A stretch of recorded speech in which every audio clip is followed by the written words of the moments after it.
All right, welcome to the Explainer. Today, we are diving headfirst into one of the biggest debates out there, electric cars. Are they really the clean, green saviors we've been waiting for? Or is there, maybe, a bit of a darker side to this story? For the longest time, the story seemed super simple. Our world runs on gasoline, that's a problem, and the electric car is the obvious solution. But as we're about to find out, when you start digging a little deeper, the answer gets a whole lot murkier.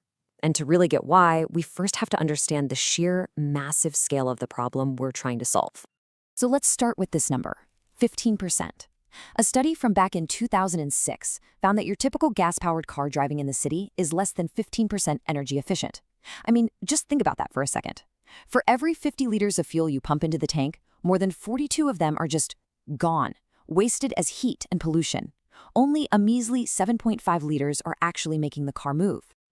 And here's the kicker. We're not just using a few of these ridiculously inefficient machines.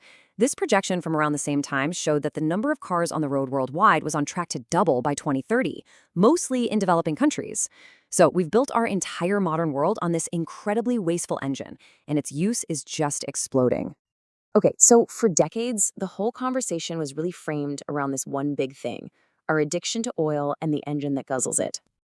Right, so the diagnosis seemed pretty straightforward. The internal combustion engine is wasteful, it spews out all kinds of nasty stuff into the air we breathe, and it's a genuine threat to our health, especially in cities. So what's the logical fix? Well, it's got to be a car that doesn't have an engine and doesn't have an exhaust pipe, right? And that, of course, brings us to the supposed hero of our story, the one piece of tech that was meant to fix everything, the electric vehicle. And look, on paper, it's a genius solution. An EV has zero tailpipe emissions. In a crowded city where pollution from traffic is a constant health hazard, that's a total game changer. It's clean, it's quiet, it's efficient, a simple, elegant fix to a really messy problem. Or was it? Yeah, because when actual European citizens were asked to weigh in on this, that whole simple, elegant story, it started to unravel fast. And it revealed a much, much more complicated reality. So back in 2017, this online platform, Debating Europe, they just put the question out there, plain and simple. And the answers they got back, wow. They were fascinating because they showed that people are thinking way, way beyond just the car itself. So on one hand, you've got this incredibly hopeful, almost utopian vision. For these folks, ditching oil wasn't just about getting cleaner air. It was about ending wars, creating prosperity, literally saving the entire planet. But then, bam, you get the complete opposite take. This commenter saw the whole EV push not as some noble environmental crusade, but as just a giant cash grab for the auto industry. A move that's great for corporate profits, but maybe not so great for the planet. And this right here is where the whole debate just gets so much more interesting. Because people started looking past the tailpipe and at the entire system you need to actually get an electric car on the road. The first, and maybe the most obvious question people raised, was this. Where are we getting the electricity from? I mean, a car is only as clean as the energy that juices it up. If we're just burning coal at a power plant instead of burning gas in your car's engine, have we really fixed anything? And these weren't just vague worries, they were really specific. People were asking, hey, does a huge fleet of EVs mean we have to build more coal or nuclear plants? Can renewables like wind and solar actually keep up with all that new demand? And could this whole switch actually make some countries even more dependent on other countries for their energy? It was summed up perfectly by one person who said, what's the point if we stop using oil to make fuel but we use it to run power plants? All right, so after the energy question comes the next huge problem, waste. Think about it. A change this massive doesn't just create new stuff. It leaves behind a mountain of old stuff that has to go somewhere. And this waste problem is kind of like a three-headed dragon. First off, what do you do with the billions of gas and diesel cars we're getting rid of? Second, the batteries themselves have a huge environmental footprint, all the way from the emissions to make them to the ugly side of mining materials like lithium.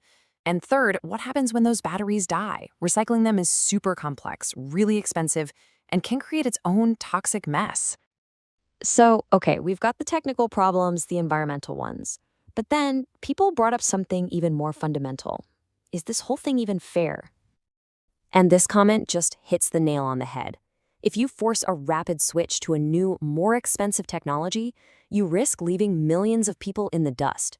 Seriously, if you can't afford a brand new, expensive electric car, what are you supposed to do? Just stop driving? And this really highlights a massive divide, not just between rich and poor, but between different places. Sure, if you live in a wealthy city, you might have charging stations on every corner and a power grid that can handle it. But what about rural areas or folks in parts of Eastern Europe, where energy costs are already high and people depend on affordable used cars to get around? The perks and the pain of this transition are definitely not being shared equally. And that really leads to the deepest, most profound critique that came out of this whole debate. Some people started to argue that maybe we're so focused on building a better car that we're missing the real question. Should we be so reliant on cars in the first place? Is the goal just to keep our car culture going, just with a different plug? So what's the big takeaway from all this? Well, it's that what started out as a really simple promise, the clean, green EV, it's actually unraveled into this incredibly complex, messy, systemic challenge. It's not just about the tech anymore. It's about our power grid, what we do with our waste, and some really big questions about fairness and justice. Which leaves us with one final and maybe pretty uncomfortable question. As we race to invent the car of the future, maybe the most important question we should be asking ourselves is whether the future of getting around is really about building better cars, or if it's about building a world that just needs fewer of them. Subscribe for more explainers just like this, and tell me in the comments what topic we should tackle next. See you in the next video.